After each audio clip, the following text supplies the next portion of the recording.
Bueno, este es el inicio del recorrido por el sendero etnobotánica, dice.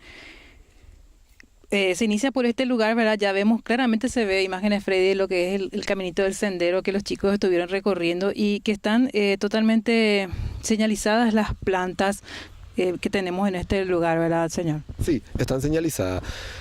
De hecho, van siendo señalizados. Nosotros tenemos el bosque atlántico, solamente para saber, el bosque atlántico es una de las ecorregiones de mayor biodiversidad del mundo. Quiere decir que tiene muchas diversidades de plantas y animales. Y por eso hay tanta preocupación. En Paraguay nosotros tenemos 5%, menos de 10%, entre 5 y 10%, pero siempre menos de 10% de bosque atlántico. Eso implica que ha desaparecido muchas especies. Pero entonces, en este pequeño espacio hay cientos de plantas. Nosotros vamos identificando. A medida que ustedes van descubriendo, acá está bien, entonces le van poniendo el cartelito. Hay muchas plantas que no conocemos. De hecho, en estos últimos visitas, vinieron amigos botánicos que ayudaron a ir a reconocer. Y la cosa linda también es que hasta algunos niños dicen, este es tal cosa.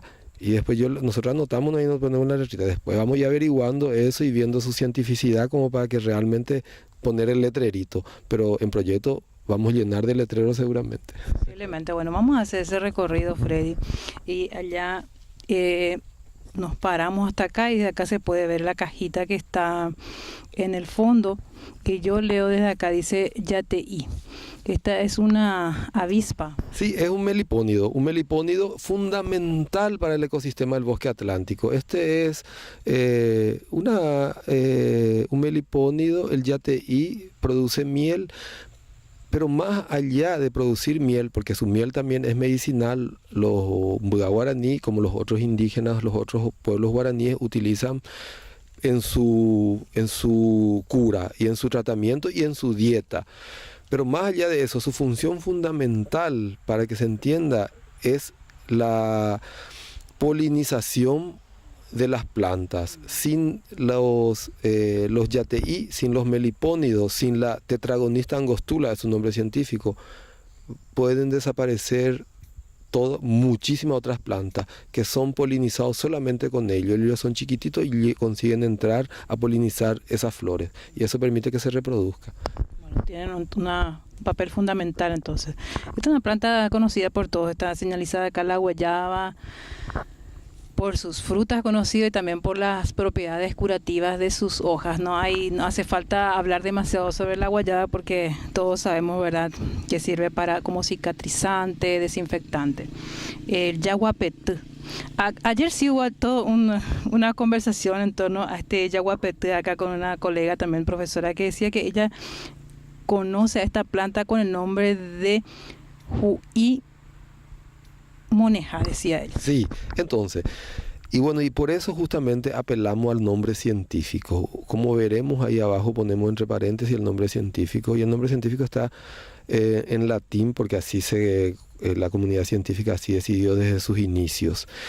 Lo que sí te puedo decir que cada planta tiene un nombre vulgar, ordinario o simple, como se puede decir, o popular, diverso según la zona. Por ejemplo, yaguapetí tiene varios otros nombres. ¿Esto, por ejemplo, para qué se conocen ustedes la propiedad ya de esta? Sí, por ejemplo, para los Mbuga guaraní es una planta fundamental, es el Cuimba epojá. Remedio para el hombre, dice, porque puede servir para purgación y otras cosas, pero también sirve, por ejemplo, para problemas de riñón y otras cosas. Las propiedades de las plantas generalmente son casi genéricos, da para muchas otras, pero de eso se extrae o se usa según las proporciones o la mezcla con que se puede usar. Yo cuento porque se me quedó eso grabado en la mente ayer cuando la profesora Eliane Otazu nos decía, ¿verdad?, que ella lo conoce como Juí Moneja y que ella utiliza, por ejemplo, para los problemas de la piel, para curar el problema de la piel. Y eso es lindo, y eso justamente abre la posibilidad de las discusiones. Ese simple caso de ella, como que conocía a otros, eso abre las discusiones y las conversaciones que se parten. No, pero yo conozco así, yo conozco así, yo conozco así, pero después vamos al nombre científico y ahí nos bajamos a Vernonia tuediana. porque es así. Había sido que era la misma. Era la misma. Bueno, nos corremos más para acá, Freddy, seguimos. Es importante el tema del nombre científico, como vi que en el proyecto mismo ustedes insisten también, y eso hace que los niños desde sus 12 años se preocupen encontrar el nombre científico. Así mismos. Bueno, seguimos por acá, tenemos, y también me sorprendió encontrar la yerba mate, porque precisamente la semana pasada implementábamos en un colegio también sobre la yerba mate, como una planta que es común para los países del Río de la Plata, Argentina, Brasil, Uruguay y Paraguay. Y acá la encontramos, a la planta de la yerba mate. Ustedes esto lo plantaron. Sí, esta planta, entonces muestra, por ejemplo, estas 3 plantas, y allá en el fondo hay otra que forma parte de esta misma hilera. Muestra que hace 40, 50 años toda esta zona era una zona muy productiva de yerba mate. Aquí había hilares de fila. Y bueno, fue parando, fue dejando, y esto quedaron como un esqueleto. Nosotros le salvamos y le dejamos ahí justamente para que cuente la historia de toda esta zona, que era una zona muy productiva de yerba mate y dejó de ser. Hoy día, Museo entonces de todo eso. un museo, exactamente, un museo, y aquí sirve justamente para hablar de la yerba mate como importancia e identidad de la cultura paraguaya. Pero esa identidad y cultura paraguaya nosotros recibimos en este caso de los indígenas, y hay que ser agradecido con los indígenas guaraníes, que sí conocen y utilizan profundamente esa planta, y no solamente para tereré o mate, sino que también en sus templos como elemento sagrado. Y realmente fue bastante importante para el aprendizaje de los niños, porque ellos arrancaban la hoja de la yerba mate y la llevaban a la boca para morder y decían, pero no tiene sabor a yerba. Entonces ellos aprendieron que realmente tiene todo un proceso, no es que así nomás se consume, que tiene ya sabor a yerba.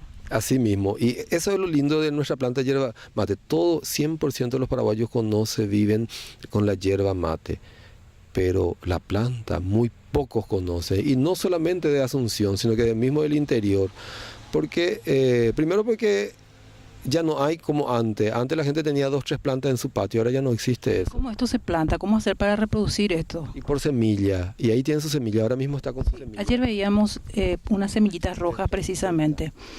Estas semillitas es muy delicado, no es una cosa, no es que se cae ahí y se hace, no es tan sencillo. Nosotros en un proyecto productivo que habíamos trabajado con los Mbugá guaraní, habíamos trabajado 2 años, y en ese 2 años habíamos visto cómo ellos hacían 6 meses, cerca de 6 meses lleva como para germinar esa semilla. Y no es tan sencillo también, hay que cuidarle y hay que tener una zona especial. Ellos le tenían como en un nichito con arenitas delicadas en la sombra, y ahí le cuidaban. Pero sale. Muy difícil entonces de reproducir. No es fácil, imposible no es, porque se hace y hay, pero no es tan sencillo, no hay que vos tirás y dejás y sale, no, hay que cuidar y hay que estar detrás. Muy bien, excelente. Seguimos recorriendo por acá. Ellos ayer hicieron una parada hasta este lugar, ¿verdad? Donde hay una imagen acá, sí, de madera, están hechas en madera. Ya. Esta es una escultura en madera que representa la figura de la mujer. Sí, la figura de la mujer. La naturaleza está siempre relacionado con todas las culturas ancestrales, siempre le llamaron, ancestrales o anterior, le llamaron a la naturaleza, a la tierra, madre tierra. Por ejemplo, conocemos mucho como le llaman los aymara, que le dicen Pachamama, y así sucesivamente. Pero eso no está solamente en la cultura de ellos, sino que en todas las culturas. ¿Y qué simboliza eso? Simboliza el agradecimiento y el respeto a la naturaleza. Y la naturaleza se ve como femenina, porque la naturaleza va generando, va creando, va germinando. Madre naturaleza, de hecho, que se dice. Madre naturaleza. Y de ahí, entonces, este es un pequeño espacio dedicado a la reflexión hacia la naturaleza, pero también hacia la figura de la mujer. Porque la mujer en el origen de la medicina tradicional de las plantas yuyas, de las plantas yuyos, está la mujer. ¿En qué sentido? La mujer como la que transmisora, la mujer como la salvaguardia del conocimiento y así sucesivamente. Primero porque la mujer es la que se embaraza, tiene que tener 9 meses de cuidados. Las poblaciones ya sea desde el Paleolítico, se busca y alrededor de esa figura, alrededor del salvar a esa mujer que está embarazada, cuidarle para que llegue a tener una buena fertilidad y luego pueda dar a luz y después del proceso de luz poder cuidarse otra vez. Las curanderas buscaban todas las plantas. Y así, no digo que así solamente nace, pero esa es una de las formas más genuinas de salvaguardia de los conocimientos. Y así nosotros hemos recibido hasta hoy día de la clasificación de las plantas Cuñapojá y Quimbaepojá. Y vos mirás las Cuñapojá, hay como 50, muchísimas plantas. Quimbaepojá es mucho menos. ¿Y por qué? Porque la figura de la mujer es fundamental. La mujer tiene sus procesos de embarazo, parto, posparto, y todo eso necesita de plantas medicinales. Y es lo que la humanidad fue llevando lentamente. Por eso, esta zona es dedicada justamente a esa reflexión, y eso implica profundo respeto a no solamente a la figura de la mujer, también la figura de la mujer, pero la mujer misma. Entonces implica también la tolerancia, implica el respeto, la paciencia, y de esos valores hablamos en este espacio. Entonces el centro experimental integra también la figura de la mujer como un aporte muy importante para la ecología. Es fundamental y tenemos que partir de eso. Si no reconocemos eso, perdemos tiempo o bien podemos llegar a un camino sin salida.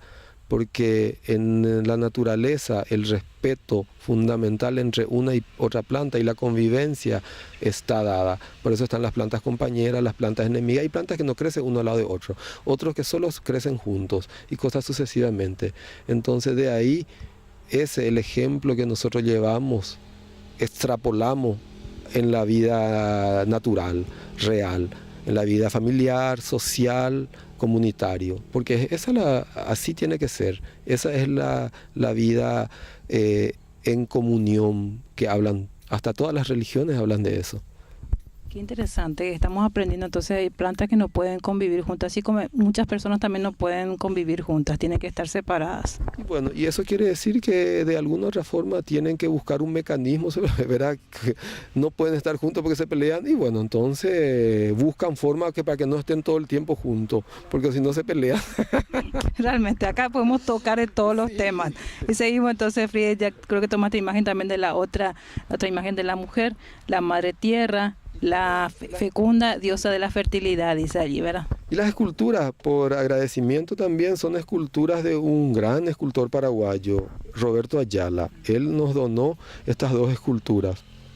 ¿De dónde es el señor? El señor es uno de los mejores escultores de Paraguay de esta época. Es de Asunción y enseña en el Instituto de Bellas Artes. Y bueno, y como digo, es uno de los mejores escultores actualmente vivos en Paraguay. Bueno, entonces tomaste imagen, Freddy, la escultura que está detrás tuyo, entonces ya vamos a etiquetarlo también al señor Roberto Ayala, un gran contribuyente también para la formación y la educación de los jóvenes estudiantes que se llegan hasta el centro experimental. Vamos a